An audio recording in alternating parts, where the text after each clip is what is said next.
Ever since the fall of Berlin, every book, game, and movie has propagated the narrative of the German military as an unintelligible tool of Nazi ideology during the Second World War.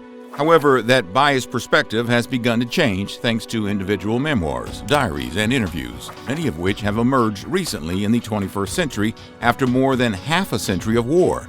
Even for Nazi soldiers, life was miserable, filled with lies and mistreatment, except for those who used the propaganda to harm others. Welcome to Nutty History, and let's peer into the dark side of the Second World War, what life was like as a soldier in the Nazi regime.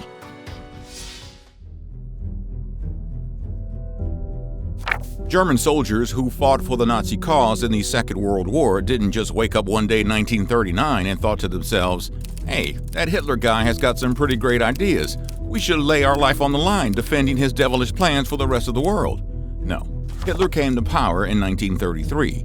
That gave him 6 years to incept his ideology in the young, naive minds of the next German generation of preteens who knew no better than to fall for the peer pressure. Given that the average age of German soldiers in World War II was only 18 years old, this math does check out.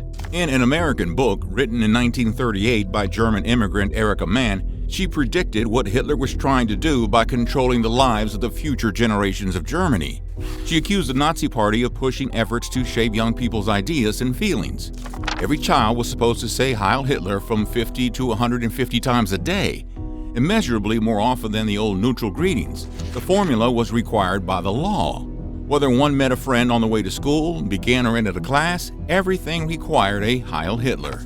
Heil Hitler was the greeting used by the postman, the streetcar conductor, the girl selling notebooks at the stationery store. Even at home, parents' first words had to be Heil Hitler at the lunch table. Students were encouraged and threatened to report mom and dad. It is, after all, a punishable offense. Heil Hitler was the slogan of the Jungvolk, Hitler Youth, and the League of German Girls. Evening prayers had to be closed with Heil Hitler, or else there would be heresy. This Hitler greeting was now the official German greeting, repeated countless times from morning to bedtime, stamping the whole day in raw minds of the youth of Germany. Heil really means salvation, and it used to be applied to relations between man and his God. But Hitler changed it to man and his ruler, stamping his authority in the German patriotism and psyche. By the time of the Second World War, non-Jewish, non-Slavic, non-foreign-born German children were obliged to enroll in the Hitler Youth or the League of German Girls, which was essentially aimed at preparation for war. From a very early age, they had to wear uniforms. In school, every day began with singing Nazi anthems and saluting the Nazi flag. They would go on lots of camps and expeditions, which included drills and military terms. Both girls and boys were indoctrinated in schools, in the Hitler Youth and the Jungvolk. Even school textbooks were rewritten to be used as instruments of Nazi ideology. Of course, while some kids enjoyed the idea of having a nice outing in the countryside on weekends, camping out, singing songs, and playing games with your friends, well, that could be fun if it was being used to subtly brainwash them to fight and die for Hitler. However, Hitler and Göring wanted these youth programs to be run by the young Germans themselves, but that part of the plan could never be fulfilled. So that responsibility fell on the older Nazis, the brown shirts, and the stormtroopers who were no longer fit to serve directly to the cause of war. As expected, these were bitter men with disappointment for a career, so most of them were pretty brutal and authoritative to their wards. Children got bored with ideology, so it was only partially successful. But there was a whole generation under the Nazis who were heavily indoctrinated. These propaganda-fueled children would later participate in the so-called Night of Broken Glass in November of 1938. They turned up on the streets and smashed up 7,500 Jewish shops and helped beat up Jews on the streets and in their houses. At the same time, older people who were not part of this new education system looked on in horror and sympathy for the Jewish victims. Of course, not all five fingers were equal.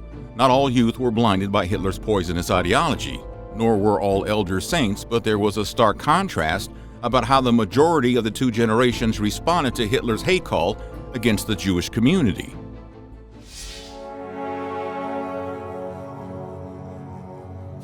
Later on, as these young Nazi enthusiasts joined the cause, a lot of new soldiers were assigned the horrid job of guarding at the concentration camps.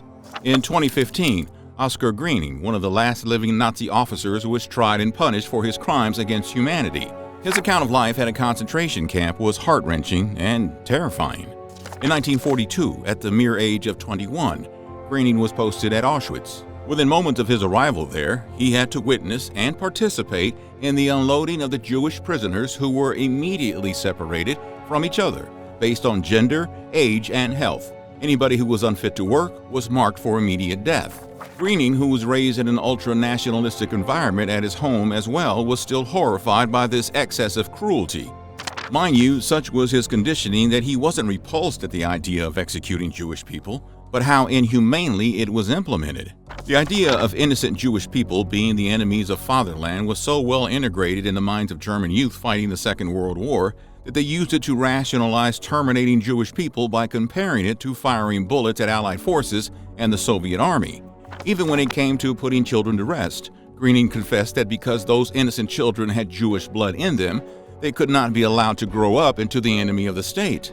Oscar Greening was also like many youth who had already found a stable job in other sectors such as banking, transportation, textile, etc., who were promoted in their respective jobs because of their colleagues and superiors being enlisted in the Army. Yet he and many others sacrificed their jobs to enlist in the Army as well, because it was the right thing to do and they were trained for this day. Interestingly, until these guards reached concentration camps for their new jobs, they did not know about concentration camps and what goes on there. Greening, who was appointed as a clerk at Auschwitz, just like his old job at the bank, was shocked at first how Jewish people were stripped of their money and sentenced to death. But it also filled him with a purpose that he was eliminating his country's enemies. Greening manufactured for himself what he considered to be a tolerable life at Auschwitz. In his office, he was shielded from the brutality, and when he was walking around the camp, he could avert his eyes from anything that displeased him. In normal circumstances, he had nothing to do with the crude mechanics of the terminating process. There was generally no reason for him to visit the remote corner of Birkenau where the demise of the innocent took place.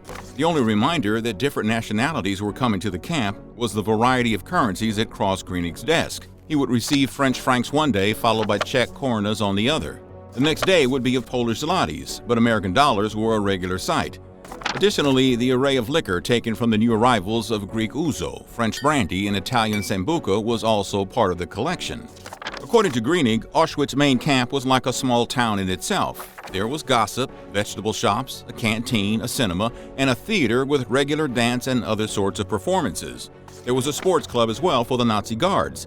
These people, no matter if they were reluctant to be atrocious to Jewish victims or absolutely brutal to them, were still intelligent and civilized people. However, most of them were definitely not moral.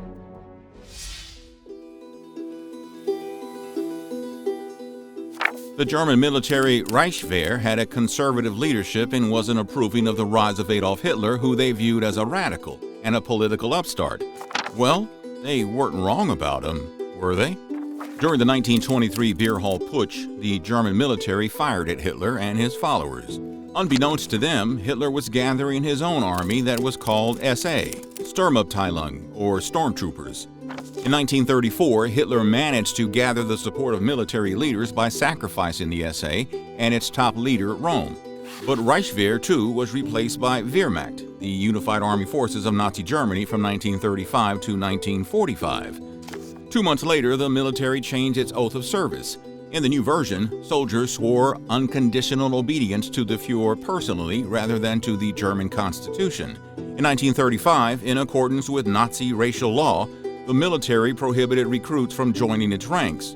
Those already serving were dismissed. In 1938, Hitler assumed the title of Supreme Commander of the entire German military. All of these moves helped to solidify the union between Hitler and his generals. The generational conditioning and propaganda fueled the recruitment in the German military as the war commenced, but not all soldiers were Nazis. Far from it. Most of them had nothing to do with Nazi propaganda. However, Hitler had found another way to have them charge in the battle: speed. High on amps, these soldiers marched from one European country to another, claiming them in the name of Der Führer. However, this blitzkrieg powered by drugged soldiers was simply an attempt to burn the candle from both ends. Those who stayed hooked on amps died due to fatigue or cardiac problems, such as heart failure, while others who were taken off the black pills were subject to intense depression and anxiety, which severely affected their performance and turned them into a liability for the army. To add to their misery, Hitler broke his treaty with Stalin and decided to attack the Soviet Union. Initially, there was success, but the winter brought doom for the Nazi soldiers. The Red Defiance was the most bitter fighting any German soldier had ever seen. While soldiers' families were expecting the army to be back home by Christmas, the soldiers were not even getting proper rest as Russians kept firing at them, even in the nighttime. By Boxing Day, German soldiers at Stalingrad were looking like shells of themselves, sort of like walking corpses with nothing to eat and nothing to shoot at Russians with. Death or captivity, followed by a grueling time in war prison camps, was awaiting them. It's hard to believe, but even then these soldiers had faith in their Führer, who possibly was fighting his own demons back in Obersalzberg. Not all military personnel agreed with Nazi policy. Some protested, while others actively rescued Jewish people. While these honorable individuals constituted a statistically small minority, they demonstrated that it was possible to resist and help Hitler's victims, even in the disciplined and authoritarian army structure. In addition, a few high-ranking German officers participated in the unsuccessful plot to assassinate Hitler on July 20, 1944.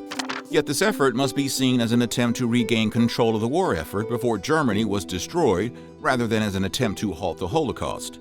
Indeed, some of the conspirators themselves were deeply implicated in the Army's complicity in the Holocaust. Wehrmacht's history is deeply complicated because people have attempted to whitewash it over time in attempts to acquit them from the war crimes and the Holocaust. Wehrmacht indeed fought alongside Allied armies during the last days of the war against the SS, but it would be highly mistaken to exonerate them of the Holocaust crimes. Ongoing research has shown just how willingly and profoundly the military participated in the Holocaust. Tell us in the comments what other topics would you like to watch on our channel. And as always, thanks for watching Nutty History.